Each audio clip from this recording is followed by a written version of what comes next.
Hello everyone, welcome to my channel. আজকে আমরা যে নতুন ধরনের অঙ্ক নিয়ে আসছি, সেটা হলো মুনাফা মুনাফা এবং সুদ সুদ মুনাফা যে অঙ্কগুলো, সেই অঙ্কগুলো নিয়ে আসছি। এখান থেকে অঙ্ক অনেক থাকে, তো সেই ধরনের অঙ্ক কিছু করা দরকার। আজকে আমরা এটা শুরু করতেছি। প্রথম অঙ্কটা দেখি। 4,000 টাকা 10% হারে 3 বছরে সরল মুনাফা কত?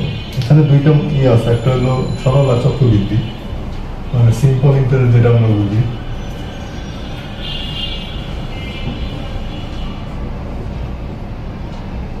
সিম্পল ইন্টারেস্ট আর হলো কম্পাউন্ড ইন্টারেস্ট।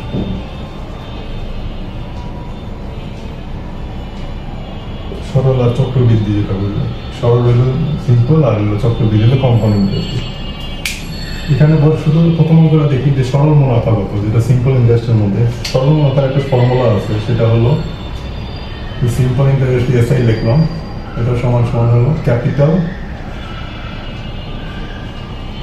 কোন দিলাম হলো রেট আর হলো সময়, মানে টাইম।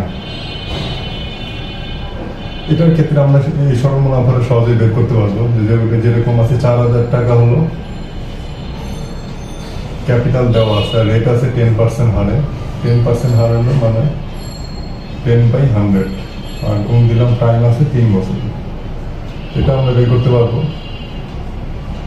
তাহলে কত হবে?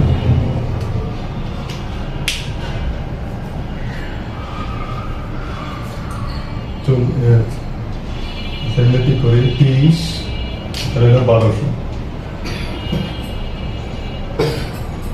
400 আর 300 হলো 1200, তো 1200 টাকা।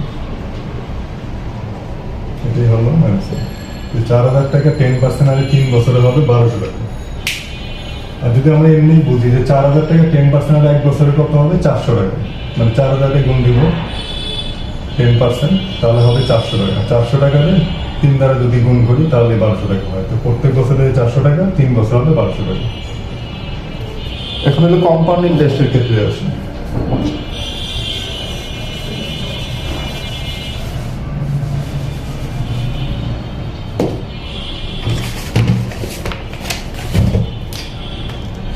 এখন যদি বলে চক্রবৃদ্ধি মুনাফা, তাহলে কি হবে?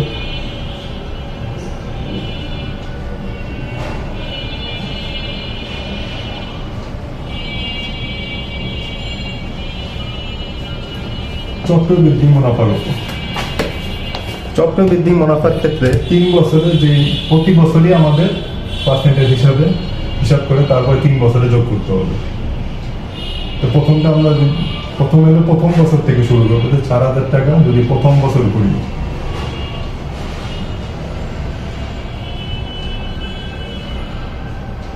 প্রথম বছরের হিসাব যে 4,000 টাকা গুণ দিব 10%, সমান সমান হবে 4,000 গুণ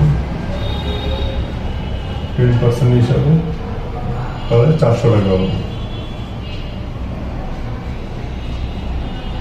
এটা হলো আমাদের প্রথম বছরের হিসাব।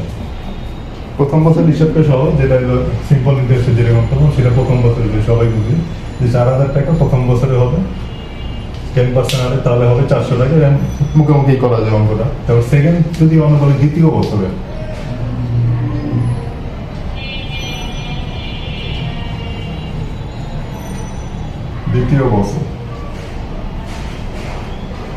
দ্বিতীয় বছরের ক্ষেত্রে হবে এই 400 যোগ, এই 400টা আমাদের নিতে হবে, তার উপর 400-র উপর আবার 10%। এটা আমাদের দ্বিতীয় বছরের হিসাব। যদি আমরা কাটাকাটি করি তাহলে কি হবে? 40, 400 প্লাস 40, এটা হবে 440। সেটা হলো আমাদের দ্বিতীয় বছর। যে অঙ্কটা কিভাবে হলো? দ্বিতীয় বছরের সময় 400-র উপরে 400 প্লাস তারপরে 400-র উপরে আবার 10% করতে হবে চক্রবৃদ্ধি, যখন আমাদের কম্পাউন্ড ইন্টারেস্টের ক্ষেত্রে। এর ক্ষেত্রে যদি সিম্পল ইন্টারেস্টের ক্ষেত্রে শুধু 400ই হতো, এর উপর আবার এই 400-র পরে আবার 400 বা 10% হতো না, তাহলে শুধুমাত্র 400ই হতো। এরও 400 তৃতীয় বছরে 400ই হতো। কিন্তু কম্পাউন্ড চক্রবৃদ্ধি মুনাফার ক্ষেত্রে বা কম্পাউন্ড ইন্টারেস্টের ক্ষেত্রে এই 400 যোগ করে তার উপর এই 400-র উপর 10% করতে হবে, যাতে হবে 400 প্লাস 40, মানে 440। পরের বছর আমরা আসি তৃতীয় বছর।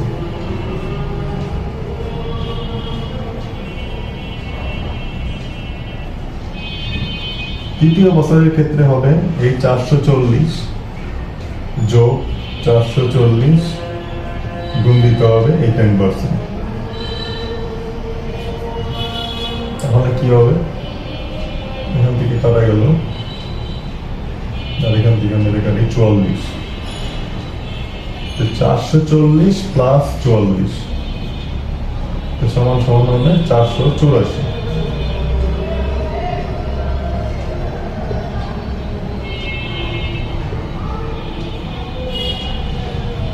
তাহলে কি বুঝলাম আমরা, প্রত্যেক বছর থেকে যে আমরা ইন্টারেস্ট পাবো তার উপর আবার হবে 10% করে।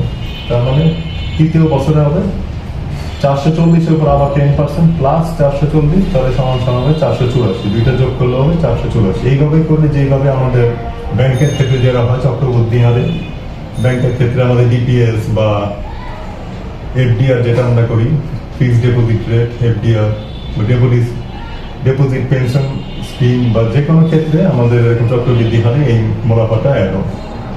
এটা হলো কম্পাউন্ড ইন্টারেস্ট। তার শেষে আমরা কি করব,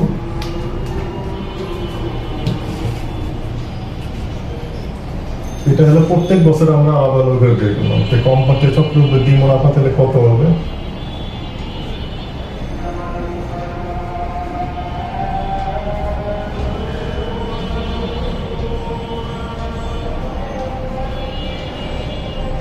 তিন বছরে যোগ করলে যেটা সেটাই হবে। তো 3 বছরে হবে 400 প্লাস 440 প্লাস 484, এটা যোগ করলে হবে 400 484 সমান সমান হবে 1324 টাকা।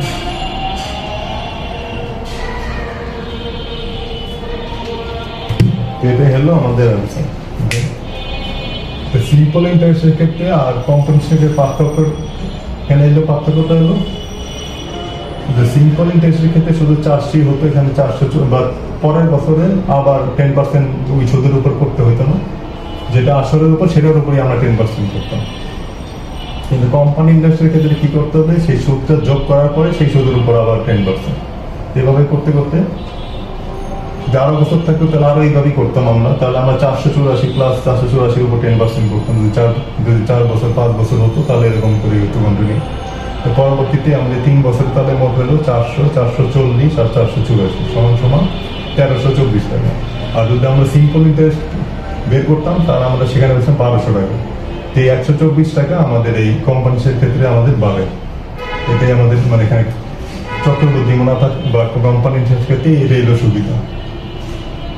এই অঙ্কগুলো আমরা জানলে আমাদের পরবর্তী জীবনেও কাজে লাগবে, বা ব্যাংকের ক্ষেত্রে যে কোনো ফাইন্যান্সিয়াল ব্যাপারের ক্ষেত্রে আমাদের এগুলো কাজে লাগবে। চক্রবৃদ্ধি মুনাফারে কিভাবে সুদ বাড়ে, আর আমাদের পরীক্ষার ক্ষেত্রে এরকম আসে। পরীক্ষার ক্ষেত্রে চক্রবৃদ্ধি মুনাফার ক্ষেত্রে এখানে এরকম সিম্পল একটা অঙ্ক থাকবে, সহজ, যেটা মুখোমুখি করা যাবে সেই ধরনের অঙ্ক থাকবে। এবারে আমাদের 4টা অপশন থাকবে, তখন এই যেরকম একটা অ্যান্সার দেওয়া থাকবে, তখন এই অ্যান্সারটা আমরা মুখোমুখি এটা এরকম সহজে আমরা যেহেতু করতে পারবো, তাই আমাদের জন্য এটা সহজ। যদি আমাদের জানা থাকে অঙ্কটা কিভাবে করতে হয়, তাহলে আমরা সহজে এটা করতে পারবো, সমাধান করতে পারবো।